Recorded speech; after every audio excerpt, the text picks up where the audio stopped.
Hello everyone, I'm Alex Tross, Commercial Director at Centrick, and today I'm with Katy Francioso, Head of Design at Estilo, a design and build specialist working in the workplace sector with a focus on offices. Hi Alex. I am Head of Design at Estilo and I've been there for about 2 years now. Previously been in the industry for about 15 years as a workplace design consultant and now working in design and build, which is a little bit different, but where the industry's going, I think. So Estilo have been operating since 2003. We're national, we're full turnkey, which means that we can start with the client right from the brief all the way through to delivery and hand over a finished job. So Katy, we're talking future of workplaces today, specifically offices. Keen to understand from your perspective how COVID impacted your conversations. I know you work for both landlords and clients. We all saw the start of lockdowns last year. Lots of people proclaimed the office is dead. We know that's not the case, but I'm keen to understand how the conversation changed with your clients. I mean, that is the big question, isn't it? What is the future of work? Is the office dead? And the short answer is we really think it's not. There's been an interesting journey, hasn't there? We've all been on this journey right from the start, where we rushed to set ourselves up at home, and everybody really managed. And there were people who found it an excellent experience working from home in their cosy environments, and then there were the other people who found it completely negative. So I think we learned quite early on that there is always going to be a place for offices. It's just that what they are is going to change. Okay. And you work both landlord and tenant side. I do. It's my sort of feeling is that oftentimes the landlord and tenant work in isolation. The landlord creates a space in the hope that a tenant will like it, but not necessarily responding to the specific requirements of that tenant. I think one of the things I've seen is that the office is not dead. I think we can all say that, but it has to evolve. And that evolution's been accelerated by COVID because everyone's had to be engaged in that conversation about working from home. People have to think more carefully about what the office has to do for that business and how it aligns with the broader commercial objective rather than just a desk farm to go in and sit at 9 to 5 times 5. In terms of the landlord bit of your work, have you seen them offer more to their tenants rather than just a box that the tenant then fits out? I would actually probably say that the transformation from the landlord side has been bigger than the transformation from the tenant side. Landlords have rushed to improve their buildings as a whole. So we've done a lot of work on converting dead spaces in buildings into really nice shower schemes and providing lots of bike facilities and drying rooms and things like that to improve the amenities that a building has. Also, reception areas that are not just a holding space whilst you wait to be collected, that have got additional functions like meeting spaces or hospitality, those sorts of things. And then throughout the building, we have been talking to a lot of landlords about not just providing Cat A space. We've been calling it Cat A plus, but it's fully fitted workspace that tenants can just come in and move into immediately. Is that driven by tenants not having the wherewithal to do that work themselves, want an easy oven-ready solution to their office needs? Is that what's driving that Cat A plus solution? I think it's a bit of both.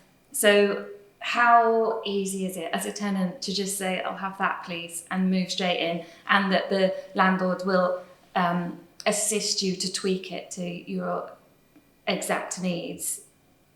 So that is making it easier, but also the landlords are seeing that they need to do a little bit more to encourage people to pick this one instead of that one. Yeah, absolutely. From a design perspective, what I noticed was that the serviced office market were quickest to embrace that design-led, heavy aesthetic in terms of the office space. Absolutely right. And people really seem to enjoy that, and the space that is more creative, a bit more progressive in terms of how it looks and feels, was a space that was letting most quickly.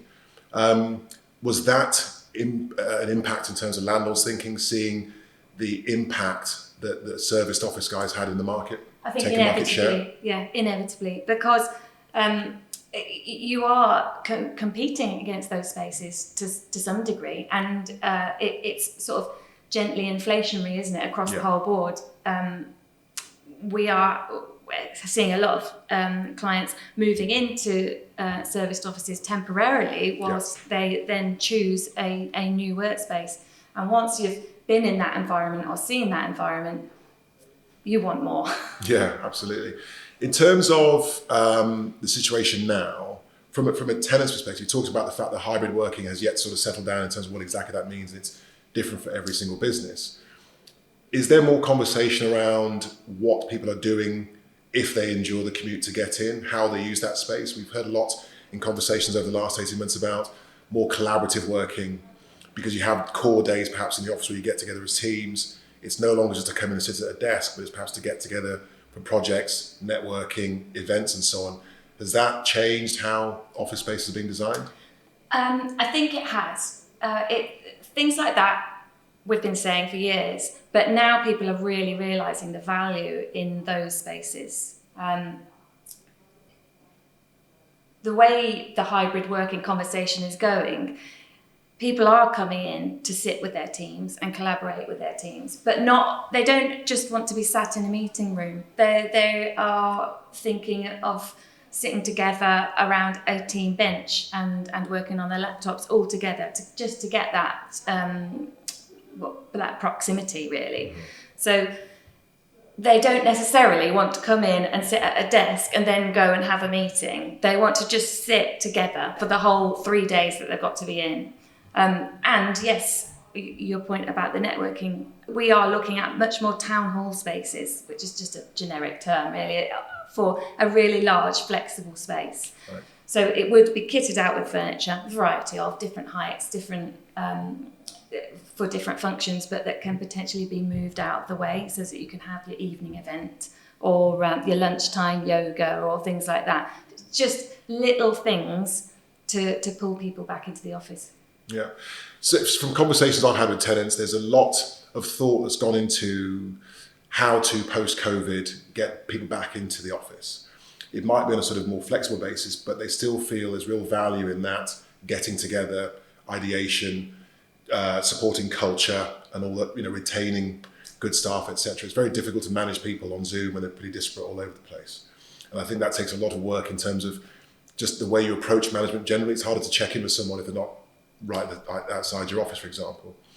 So there seems to be a greater link now between how the real estate and specifically the fit out helps you manage your people, because people want a greater degree of connectivity when they're in the office space. It's not just coming in, sit next to your colleague, crack on. It's about the additional elements that you get, the social capital, for example, of being in an office environment. It's not just about work. I think people are taking that conversation more seriously now, post-COVID. Would you say it? I absolutely agree, yeah. And it's how you design spaces can really influence that sort of thing. So it's trying to generate some spaces where people are going to bump into people that they haven't seen because, well, you've seen them in their bedroom on their keyboard. Yeah. But it's trying to create broad spaces where interactions can happen. And then businesses are starting to think about engineering events, aren't they? And getting people together for things like that. And in terms of sector, have you seen much of a change there? Because as an office agent, what we noticed 10 years ago was what we called the Google effect, where there were slides and bean bags and colourful furniture and what have you, foosball tables. Yeah. And that was seen as very much something for the tech, creative, digital media sector. Yeah. And then, to your point earlier, you see that then bleed into other sectors, the legal sector, because they want to attract that young talent that engage with that kind of aesthetic. Yeah. They start to bring those things in. Have you seen that now, that it's not just the creative media sector, it is everywhere? Yes, but I think that the Google effect, it was a thing, wasn't it? But also you have to think back to that time when spaces like that were quite unusual, weren't they? We've 100% moved away from beanbags and slides, but I would say that across the board, everything is much more grown up now. So workplaces are trying to project professional maturity rather than fun. They want to bring the fun face to face rather than force you down a slide when you have been recruited. And I would say that hospitality aesthetics are bleeding into workplace. So there's a lot more soft, velvety material type thing. It's much more tactile. We're upholstering all kinds of walls all over the place, putting curtains in everywhere. Right, okay. But not a single slide. Right, okay. No more slides. No. And in terms, so looking forward then, I think we've all accepted we've moved beyond the 9 to 5 times 5. Yeah. And people are now wanting better space, however that's defined in terms of when they get off the expressway and get into their office, they want something at the end of that that's worthwhile.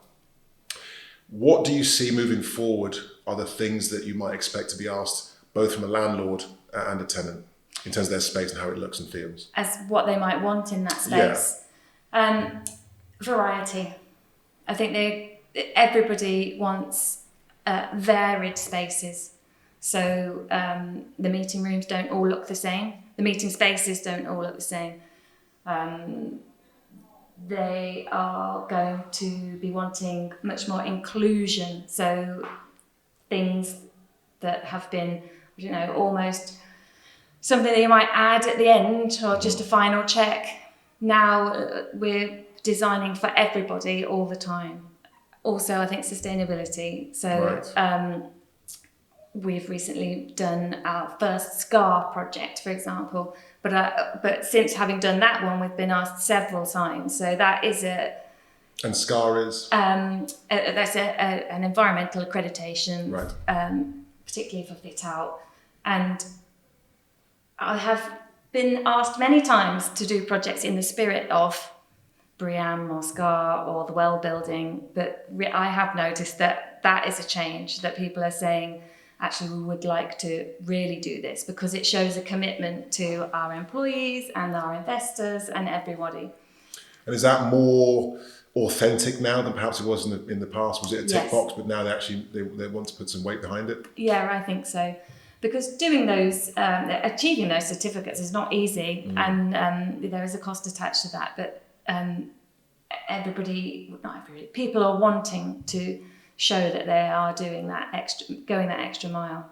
So I think tenants more than ever now want space that feels more than an office, and everything we can do to provide that, whether it be great cycle racks downstairs, great showers, roof terrace, different neighbourhoods within the space to make the day more versatile and interesting. I think as much as that we can put into offices, the better they will be for the occupiers.